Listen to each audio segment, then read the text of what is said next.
चलिए दोस्तों, आज फिर मैं आपके लिए एक बहुत ही सीक्रेट नुस्खा लेकर आया हूँ उन लोगों के लिए जिनको बार बार अपने पार्टनर के सामने शर्मिंदा होना पड़ता है और कई तरह के बहाने लगाने पड़ते हैं कि आज टेंशन में था, बहुत थका हुआ था।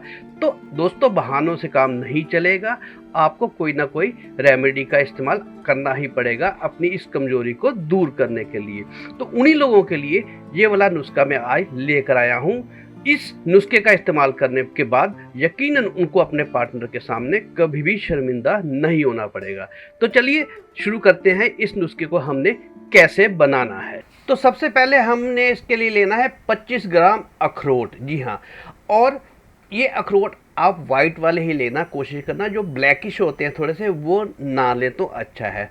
तो सबसे पहले हमने अखरोटों को धोना है। इसके लिए अखरोट हम एक कंटेनर में डाल देते हैं और उसके अंदर पर्याप्त मात्रा में पानी डाल देते हैं जो इसको धो सके। तो इसको हमने थोड़ा सा रगड़ कर धोना है। दोस्तों, ये धोना इसलिए आवश्यक होता है क्योंकि दुकान पर या जहाँ पर भी ये पड़े होते हैं इनके ऊपर धूल मिट्टी जमी होती है, उसको साफ करना बहुत आवश्यक होता है। तो इनको हम अच्छी तरह से हाथों से मल कर धो लेंगे। ये देखिए, पानी में इसकी जो इम्प्योरिटीज़ हैं वो आ गई है। चलिए, ये हमारे धुल गए हैं। इनको हम एक टिश्यू पेपर के ऊपर इस तरह से रख लेंगे और दूसरे टिश्यू पेपर से हम इसको अच्छी तरह से ड्राई करेंगे क्योंकि हमने इसको कई दिनों के लिए प्रिजर्व करके रखना है, इसलिए इसका बिल्कुल पानी जो सूखना है वो आवश्यक है। तो इस तरह से हम इसका पूरा पानी सुखा लेंगे दोस्तों। तो चलिए, ये हमारा पानी सूख चुका है। अब हम इसको थोड़ा सा बारीक बारीक चाकू की मदद से इसको चॉप कर लेंगे इस तरह से। अखरोट जो होते हैं दोस्तों, पुरुषों के स्वास्थ्य के लिए बहुत ही फायदेमंद होते हैं। दोस्तों, अखरोटों में vitamin E, zinc, selenium, folate और ओमेगा 3 फैटी एसिड भरपूर मात्रा में होते हैं तथा ये तत्व शुक्राणुओं को बढ़ाने में मदद करते हैं और इसके साथ ही साथ उनकी गुणवत्ता भी और गतिशीलता में भी सुधार लाते हैं। अखरोट खाने से शुक्राणुओं के लिए अनुकूल हार्मोन संतुलित रहते हैं जिससे स्वस्थ शुक्राणुओं का विकास होता है। अखरोट खाने से पुरुषों का प्रजनन क्षमता भी सुधरती है तथा अखरोट से टेस्टोस्टेरोन हार्मोन का भी उत्पादन बढ़ता है। इसके अलावा ये इरेक्टाइल डिसफंक्शन यानी कि ईडी की समस्या को भी दूर करता है और हृदय के लिए तो ये बहुत ही फायदेमंद होता है। तो ये हमने अखरोटों को चॉप कर लिया है। अब हम एक चॉपर में इनको डाल देते हैं और जान लेते हैं कि हमारा अगला जो इंग्रेडिएंट है वो क्या है। दोस्तों, अब हम लेंगे 25 ग्राम ही बादाम यानी कि आलमंड्स। दोस्तों, क्योंकि बादाम का छिलका हमने उतारना है इसलिए इसको हम 3-4 घंटों के लिए भिगोकर रखना पड़ेगा। तो ये मैंने पहले ही 3-4 घंटे पहले भिगोकर रखा है। अब हम इसके छिलके जो है वो उतार लेंगे क्योंकि हमें छिलकों की आवश्यकता नहीं है इस रेमेडी में। तो चलिए, ये हमने सारे छील लिए हैं। इनको भी हम टिश्यू पेपर की मदद से इनका पानी जो है पूरा सुखा लेंगे। जो एक्स्ट्रा मॉइस्चर है वो बिल्कुल नहीं रहना चाहिए। तो ये हमारे सूख चुके हैं। इनको भी हम अखरोटों की तरह दोस्तों चॉप कर लेंगे जैसे हमने अखरोट चॉप करे थे। दोस्तों, बादाम भी भरपूर विटामिन्स का, फॉलिक एसिड्स का खजाना है। इनके अलावा इसमें iron, calcium, magnesium, omega 3 fatty acid, protein, fibre और पोटाशियम भरपूर मात्रा में होता है जो पुरुषों में ताकत और जोश भरने के लिए बहुत मददगार साबित होता है। तो ये हमने सारे चॉप कर लिए हैं।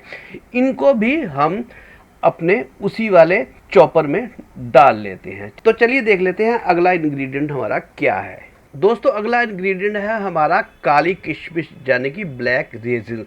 ध्यान रखिएगा, कोई आपको ब्लैक रेजिन ही लेनी है, काली किशमिश लेनी है।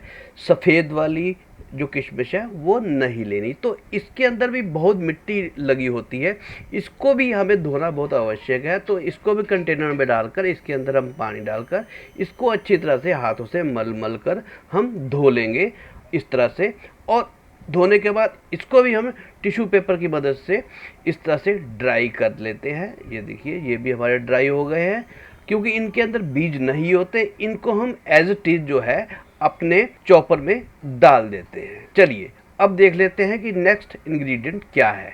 दोस्तों, अगला इंग्रेडिएंट है वो भी है 25 ग्राम एप्रिकॉट्स यानी कि खुमानी। दोस्तों आपने देखा होगा कि जो भी हम इसमें फ्रूट्स ले रहे हैं वो वाले फ्रूट्स ले रहे हैं जो फ्रूट वैसे भी हम खाते हैं और उनको सुखाकर भी खाते हैं। दोस्तों जब किसी फ्रूट को सुखा दिया जाता है तो उसके पौष्टिक तत्व और भी ज़्यादा बढ़ जाते हैं और उनकी तासीर गर्म भी हो जाती है, जिसलिए हम इसका इस्तेमाल कर रहे हैं। तो इनको भी हम अच्छी तरह से धो लेंगे। इनके ऊपर भी बहुत मिट्टी लगी होती है, तो इनको भी हमने धो लिया है। अब इनको भी हम टिश्यू पेपर की मदद से सुखा लेंगे और इनको भी हमने चॉप करना है, इसलिए इनको भी चॉप करेंगे। पर याद रखिएगा क्योंकि इनके अंदर बीज होते हैं, हमने बीजों को अलग करके इसे चॉप करना है, हमें बीजों की आवश्यकता नहीं है।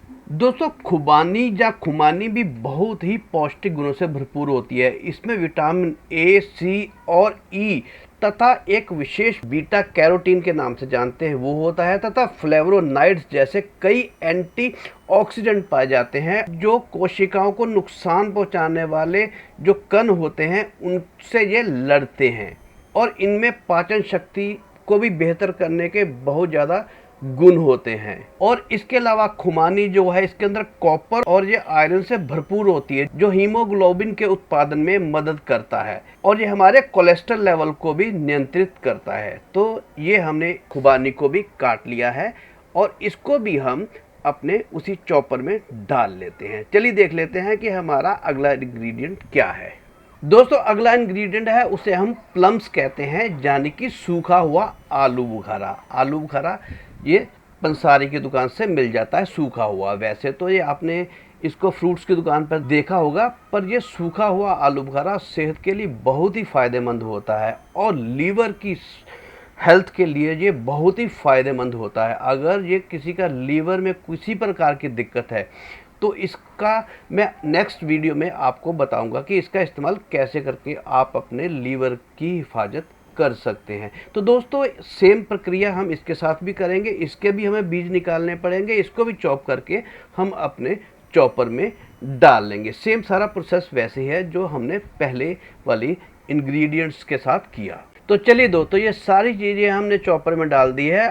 अब हम इसको चॉप करेंगे, इसको बहुत दरदरा सा एक इसका च्यवनप्राश टाइप का बना देंगे। ज़्यादा इसको बिल्कुल आपने इसकी पेस्ट नहीं बनानी, थोड़ा सा दरदरा रहने देना जैसे कि च्यवनप्राश होता है।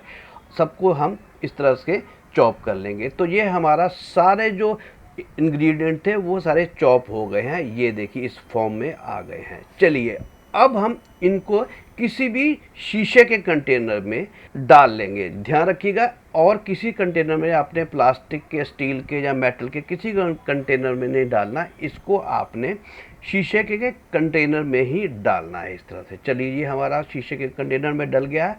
अब इसकी पौष्टिकता और इसको प्रिजर्व करने के लिए हम इसमें डालेंगे आधा नींबू, जिससे जो थोड़ा प्रिजर्व भी हो जाएगा और इसमें थोड़ा सा खट्टा टेस्ट भी आ जाएगा, जो बहुत ही टेंगी टेस्ट हमें लगेगा, खाने में बहुत ही स्वादिष्ट जो इसको बना देगा। तो ये हमने नींबू डाल दिया है।